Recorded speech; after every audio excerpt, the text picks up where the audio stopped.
কেমন লাগতেছে? তুমি না বলো আমি তোমার সাথে বের হলে ফকিনের মতো বের হই। লাল লাল হয়ে গেছে, লাল লাল। ও আমরা ম্যাচিং হয়ে গেছি গা।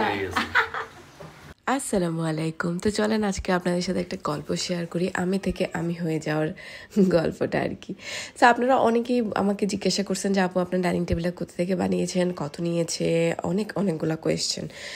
আর ওটা ছিল এই ওনাদের নিজস্ব ডিজাইন। আমি জাস্ট একটু 8 সিটের ছিল, আমি 6 সিটের নিছি যেহেতু আমার বাসা ছোট। আর এই যে সেন্টার টেবিলটা, এটা আমি আমার ডিজাইন, আমার পছন্দের ডিজাইন ছিল, ওনাদেরকে দিয়েছি। এক্স্যাক্টলি যেভাবে দিয়েছি ওভাবেই করে দিয়েছে ওনারা। ভালো ভালো কাজ করছে এখন পর্যন্ত, তো ভালো। এটা হচ্ছে আশকার দিঘির পারে, এই হচ্ছে ভাইয়াদের শোরুম। আর এটা কিন্তু আমি অর্ডার করছি অনেক অনেক অনেক অনেক আগে। ভাইয়ারা পাথরটা মিলাইতে পারতেছিল না, আমার পছন্দের পাথরটা দিতে পারতেছিল না, যার কারণে অনেক দিন সময় লেগে গেছে। আমি যখন সোফা কিনছি, সোফা কেনার সাথে সাথে আমি সোফার কালারের সাথে ম্যাচ করে ডাইনিং টেবিল বানাইতে দিয়ে আসছিলাম, বাট ওই যে বললাম যে পাথরটা মিলাইতে পারতেছিল না, যার কারণে অনেক সময় লেগে গেছে। সো এই ছিল আমার পছন্দের ডাইনিং টেবিল, যেখানে পাথর সুতে শুরু করে সবগুলো আমি আমার পছন্দের বানাইছি। এবার আসি মার্বেলের কাহিনীতে। হ্যাঁ, মার্বেল, আমি যখন অফিসে জব করতাম, আমি মোটামুটি ভালো জবই করতাম, বাট স্যালারি কমই ছিল। ওখানে আমার যিনি বস ছিলেন, ওনার হচ্ছে যে ওনার বাসায় মার্বেল পাথরের একটা ডাইনিং টেবিল বানাইছিল স্যার। তো তখন অনেক শুনছি, যেহেতু স্যার পিছনের টেবিলেই বসতো, তো যখন স্যার অর্ডার দিতেছিল বা এটা সেটা করতেছিল, তখন আমি শুনছি যে তখন মার্বেলটা একদম নতুন নতুন বের হইতেছিল, এখন তো কমন, সবার ঘরে ঘরেই পাওয়া যায়।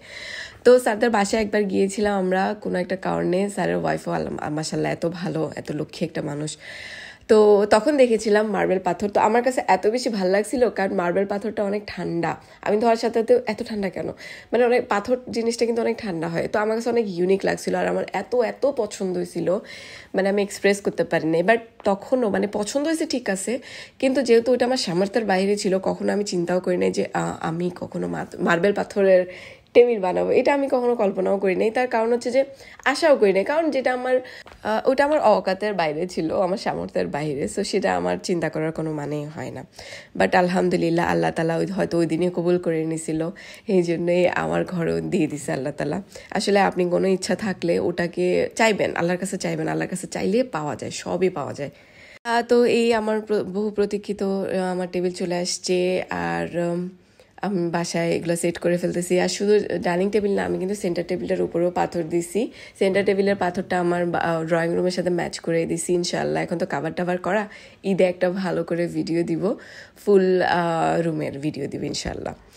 আর এই হচ্ছে যে আমাদের টেবিল, আর এটা হচ্ছে আমার পুরোনো ডাইনিং টেবিল। এটা ছিল আমার আম্মুর টেবিল, আম্মুর বাসায় নতুন টেবিল আসার পরে আমি এটা নিয়ে আসছিলাম। এখন আমার বাসায় নতুন টেবিল আসছে, এখন এটা কোথায় দেবে জানি না। আপাতত আমি আমার আরেকটা রুমে এটাকে সেট করে রাখছি, যেহেতু আমার শখের জিনিস এগুলা, আমি এমনি সেমনি তো আর ফেলে দিব না।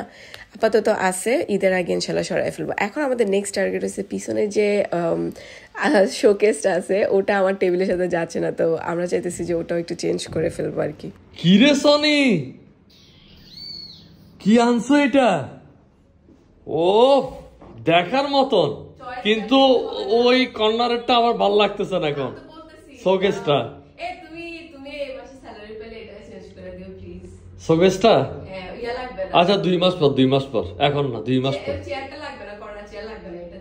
আচ্ছা তাহলে কর্নার চেঞ্জ করে আমরা শোকেসটা চেঞ্জ করে ফেলবো। তাহলে আমরা শোকেস সুফলকে পটার আগে ওই বলতেছে যে এটা চেঞ্জ করা দরকার, যাক আমার কাজ ইজি হয়ে গেল। এখানে নানি আর নাতি একটু খুনসুটি করতেছে।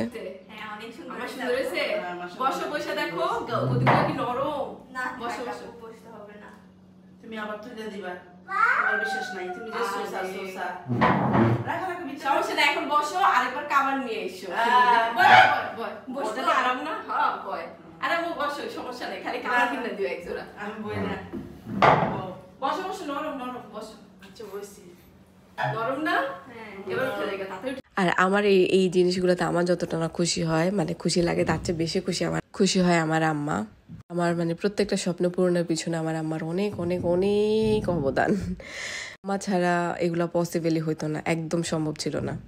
তারপরে একটু সুফলের সাথে খুনসুটি করলাম যে না এখানেও বসতে দিব না, কিন্তু আমি কিন্তু ভাই সবাইকে বসতে দিছি। আর সুফল তো এই টেবিলে বসে বসে চা খায়, কিন্তু তখন আর কি বলছিলাম নতুন নতুন দেখে বসতে দিই, বলছি যে চলো এটা কিন্তু একটা খারাপ আইডিয়া ছিল না, যেহেতু ওটা ঘরে আছে, ওটাতে খাওয়া দাওয়া করো আর এটা শুধু শো।